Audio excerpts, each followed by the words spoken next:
Well, seems pretty calm. Kind of knocking to you guys. What should I do? Nothing. Oh, wow. You're spotted. Holy. Holy. Oh.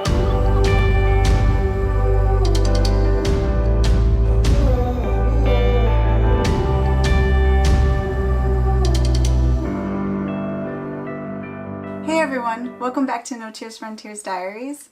Today we're going to continue our journey going south through Baja California, and we started in San Felipe. We loved that town. That was where you had your little flight. Amazing. And we were camping on the beach, and it was just a perfect introduction to Baja California. We wanted more of the Sea of Cortez because it was just nice and smooth and calming. Like, we didn't do a whole lot of research. We never do a whole lot of research, I suppose, on like what the day entails.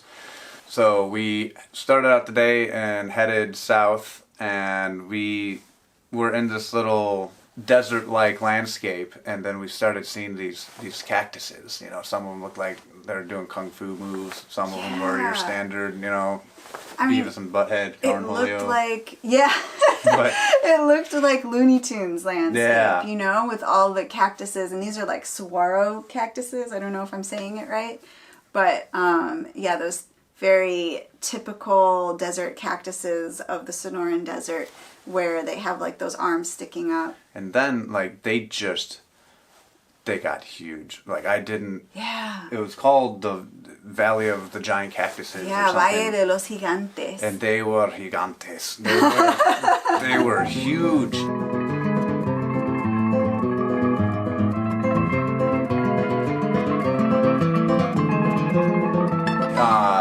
You know, and right off of the main road, you can see them. And so we would pull over, and there's just one that 30, 40 feet tall. Yeah. I don't know, but maybe even more. I don't know. It was so and big. they take forever to grow, so these things are ancient. But Must have been so old. I mean, they say it takes 100 years just for one arm to start sprouting, right? Yeah.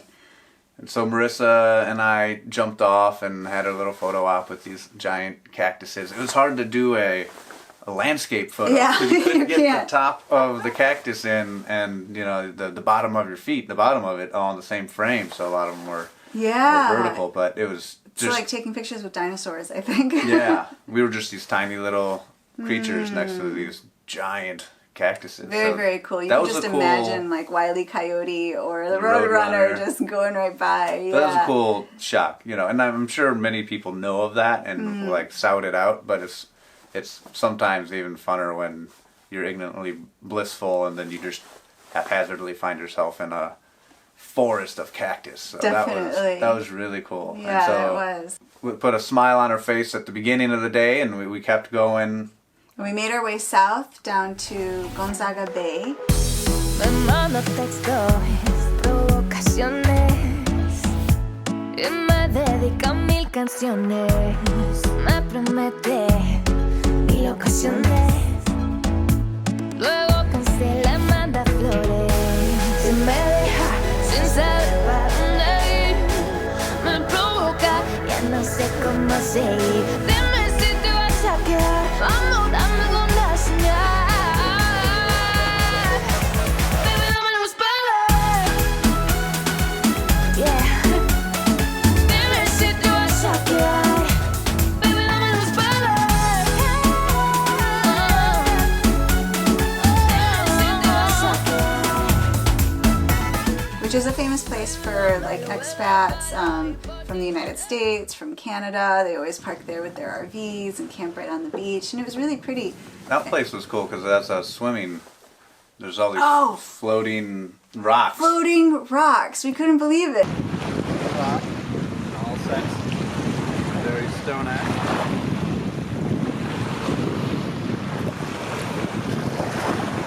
Float. It's a floating rock.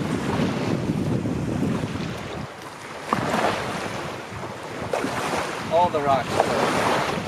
So they're foresty volcanic rocks, but you know, it's just Yeah. it's odd. You know, again, we're from Chicago, so when these things shock and awe us, and you're like, oh, come on, you know. But but they're, porous volcanic rocks, and I just spent a half an hour dropping it into the water and watching it go bounce back up. Yeah. It was so bizarre. So- They're probably pumice or something, but I think that whole area was created by volcanic activity, so it must have just been that type of volcanic rock just kind of washing onto shore. It was really, really bizarre. And then from there, we had to crisscross across the peninsula once again. But we did know of Coco's Corner, which is Yes. insanely famous for, the motorcycle adventure riders, and it's just this Atlas Obscura destination of, we wanted to go. Coco is a Paraplegic? yeah, he's from the legs, from the knees down, he has been amputated. Very nice, and everybody just goes to his little shop. I don't know if you've seen pictures, but there's women's panties strung everywhere. Yeah, so I didn't really know what to expect. Yeah. When we went there and we arrived and we saw all these toilets in a circle. And then a TV in the middle, and the seatings were all these toilets, and we wanted to camp there overnight because it was a good halfway point, whatever. It was just a good destination for the day to enjoy and call it quits for the day. But yeah, when we pulled up, and Coco was awesome. Coco was very respectful, and so I have nothing negative to say about him or his property, but it had a tinge of Ripley's Believe It or Not, and I wasn't believing it. It was really, really weird. But we had... Yeah, there are female panties and some hung up all over the place. Some pretty large women have donated their panties as well. But it was an interesting stop. We talked with Coco for an hour and a half, 2 hours. Yeah, he's a really great guy. But it was very, very hot as well, and there wasn't a lot of shade, and so we decided to move on. we moved on from the obscurity. But we got a cool sticker, and that's one of the stickers that has lasted on our motorcycle. This is true. All these years. Everything else, not everything else, but most a lot of other of it gets sun stickers bleached just, or faded fall away apart. or frailed at the edges. Yeah, but that one has stayed on. Still proudly stuck on our motorcycles, these Coco's Corners. Yeah, it was a good sticker. And the road after that it was off-road. was really tough.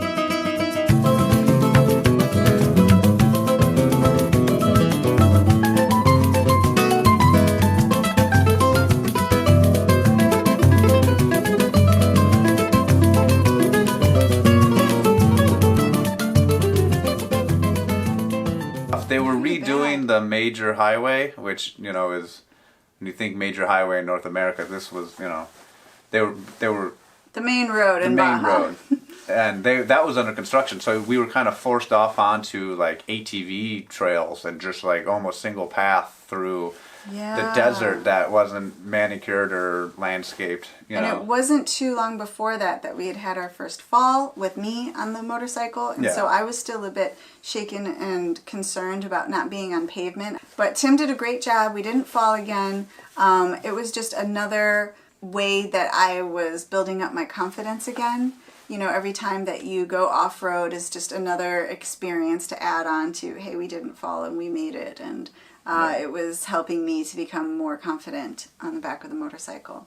So that one worked out well. And it was gnarly. We got to the end of it, and there's a gas station where because gas stations they're plentiful, but you get gas when you can, and a couple vehicles had gotten flat tires on the same road that we are. Yeah. But on a motorcycle, it's nice because you can weave around stupid things and rah. But these big Land Rovers, fancy lifted vehicles, and they got flat tires, and they're like, oh, we need a tire pump. And here I am on my little crappy motorcycle, and then I'm like, oh, I got a little cigarette lighter pump, and they're just amazed. They're like, I got this big, huge Land Rover. All the space, I got sand track things, I got wedges and shovels and jerry cans, and here you are. And you got the friggin' air pump I need. So that worked out. It was good to be useful. But. Yeah, definitely. And it also kind of felt good, wow, they got flat tires on that road. It wasn't a very good road, and we made it, you know.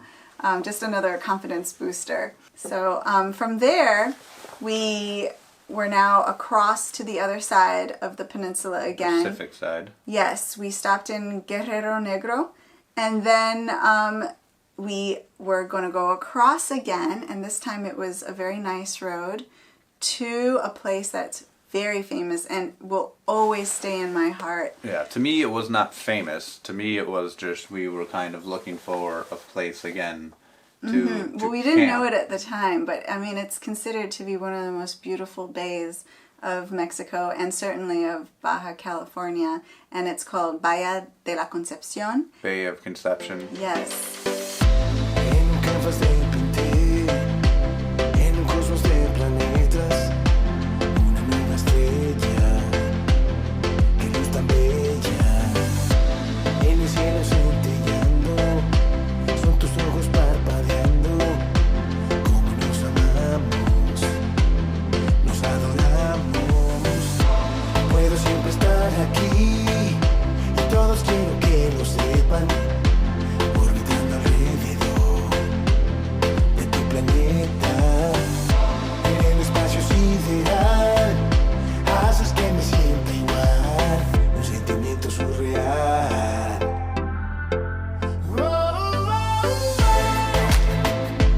Vámonos a la creación, luces, magia y ilusión, como tu corazón. Fortalece más allá, listo para el viaje ya, donde me llevarás, me llevarás. And there's lots of Conception little, Bay. yeah, there's lots of little beaches that you can camp and stay at along the bay. And we flagged chose- a bunch. We would dive into one of them. You know, the sad thing sometimes on these beautiful bays, you know, people go there, have a party, and thrash the place, not use the garbage cans, Yeah. and then just take off without being responsible human beings. And so we'd go to Right. some of those because they're dirt cheap and to Yeah. stay. And sometimes the guy doesn't even show up to collect the money. Or And- sometimes people try to cheat the system and leave before the Yeah. guy in the truck comes along to collect money.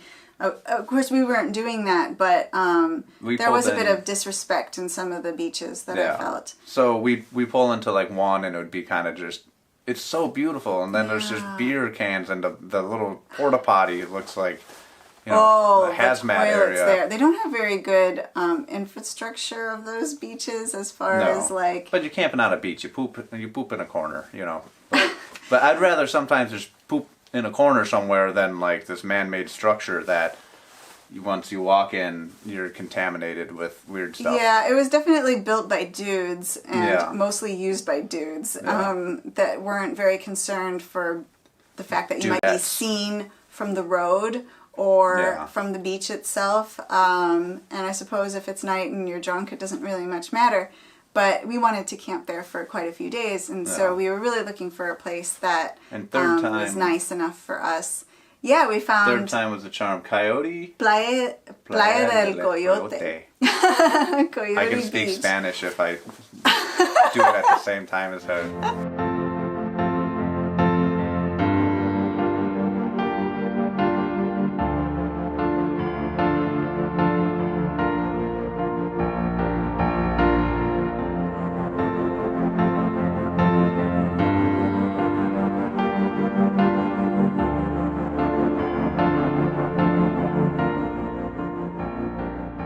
That Really, was really nice. fantastic. We pulled in, they had these little palapas, these little, Oh yeah, they're little like thatched huts that you can use as shade and for camping as and there well. was nobody else on this beach, and it was the most pristine one. And so we occupied two palapas, one to set our tent up underneath, and then we actually pulled the tent out because we stored our goods in one and set up the hammock in the other, and had our own little reading. luxury beachfront resort. Yeah, it was And, so nice. There was one problem with those palapas though, and we didn't realize it until night. At nighttime, these black widows would Yeah. come out from inside of the reeds, and That's why we moved all of our tent stuff. yeah, because we were like, because- oh, we can camp inside of here. This is great. We won't But get there were rained like on. 4 or 5 black widows we saw, and Yes. at first I didn't believe her. I was like, "You think everything's a black widow?" When we lived in don't like Arkansas, spiders. she thought we had brown widows, and I'm like, "What We are did have what are brown brown widows. widows?" And then there's yellow widows, and you No, know, we there's- have brown widows. yeah, there's widows everywhere. But these were definitely black they widows. were definitely. I looked at them and I was like, I was like, "Look." Yeah, I Let's don't- not sleep directly next to Yeah. them. Yeah, so, I mean, we had a tent. We used the tent. They weren't going to get in the tent anyway. No, but who likes black widows? Yeah. Yeah, somebody maybe. But, yeah, we moved the tent outside. And it wasn't going to rain anyway. And So then we're outside, and again, I don't like to use the creepy bathrooms, and so that night I relieved myself somewhere amongst the bushes, and then I walked to the shoreline to wash my hands, and it must have been 3 o'clock in the morning or something, and I'm washing my hands, and the water is like sparkling, like doing this like fairy dust something, and I'm like, man, I must be tired. This is really weird. And so I flick at it, and it like glows like this avatar rainbow arc of color, and I'm just like, okay, the Black Widow got me. This is the end. But I kick the water, and there's more, and so I scream to Marissa. I'm like, Marissa, come here! You gotta come here! And she wakes up halfly, and like, what's going on? I'm like, you have to come here, or you're gonna regret it for the rest of your life. And so yeah, that was one of the most incredible experiences. Of course, we don't have any footage of it because it's too dark, but it was the bioluminescence of within the bay, which are these micro single-celled organisms that when interrupted, or that's not the right word, but when when you touch them, or when I guess interrupted is a good word. They set off this beautiful glow, and there's just so many of them, and you can like put your hand in, take your hand out, and your hand will just glitter for a few seconds. Like Avatar, like we were in Avatar. It was amazing. We so changed into our bathing swimsuits suits. from 3 o'clock until the sun came up. We swam around. I mean, your body as you're swimming, it was just the most magical thing in the world. I'm having trouble describing it. And stuff, anything that's just moving little lightning in the bolts water. Yeah, they have little speed trails after them that are just glowing. And I'm underwater. I'm casting my own little spells underwater. I'm like, lightning bolt. And in that moment, you just think, I wish I could take a picture. I wish I could capture this. But that's part of travel. Sometimes you come across things that you aren't going to be able to get on film, that are just going to be there for memory's sake. And that was one of those And that's romantic as well. And of course we'd like to tell you guys about it, and there's not footage on it, but just the imagination sometimes can't even describe and recreate things that can be represented in a physical photo. It was just so magical. I mean, so this little segment from San Felipe down to here was just ignorantly blissful, happy moment of seeing, large cactuses out of nowhere and, enjoying them to riding down a blast and experiencing Coco's Corner, which was amazing in its own right. Yeah. And then we met Gunnar. Oh, yeah. Wow. That's awesome. Oh yeah. This one's good.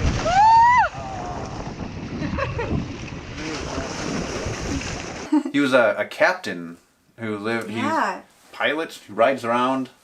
Captains, big yachts. He's a captaineer on big yachts, mega yachts, and stuff. And he had a little boat. He had a kayak-a-marand. Yes, a kayak-a-marand. Which is it's a canoe with 2 bows on it. It's a kayak with 2 floaty devices on either side. I am if we don't know boats. If Gunnar sees this, he's going to be very disappointed. Yeah. And then it had a sail, so it's a kayak with a sail with 2 buoys on either side, so you can't and tip he's like, take it out. Just, and he's just like, go do whatever you want. You won't tip this thing, And so we ignorantly just were like, okay. we went out into the bay, half a mile offshore. There's little tiger striped fish that we can see. It was absolutely amazing. And then so Gunnar is on shore, and then he's like, Tim, Marissa, Tim. And we're like, oh no, what? What? He's just screaming. And he's pointing up the beach a little bit, and so there's also a paddle on there. Yeah, we're not good at sailing. We're paddling. But, so we paddle ourselves back. And he's like, ducky boats. And he's like, whale shark. And, I was like, oh. So whale sharks are like one of the things that Baja California is really famous for. And they're huge. They're not sharks. They're fish. They're very friendly fish. And they're not whales. So whale shark whales. is weird. But they're as big as whales. I mean, they're they huge. Are massive. And they're spotted. Polka dots. They have polka dots. I mean, it doesn't get better than that. No. And sure enough, we came All you up see to is one. this fin, right? Just coming out of the water. It does look like a shark. It is a little creepy at first, but I felt pretty secure in my non-tippable, buoy boat with my little paddles that we can get But out. then you see two fins and you realize, okay, it's not a shark because it would just be one fin or Yeah. maybe one close. But they're so far apart, you realize this is a giant sea creature. Mega fish. Yes, and then it swam directly underneath us. It will. Seems pretty calm. I'm knocking to you guys. What should I do? Nothing. Oh, wow. You're spotted. Holy.